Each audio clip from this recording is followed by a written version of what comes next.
یه چیز جالب دیدم اینجا. خب ظهر الان تابستون هم هست ولی مردم میرن اونجا روی به اصطلاح تراس کشتی، حالا اون بالا روی عرشه، که از باد و هوا لذت ببرن.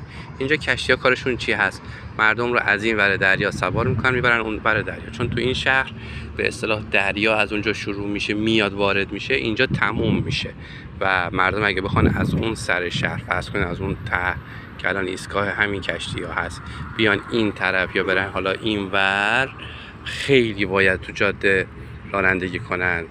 واسه همین این کشتی ها مردم از این ور دریا به اون ور دریا میبرن.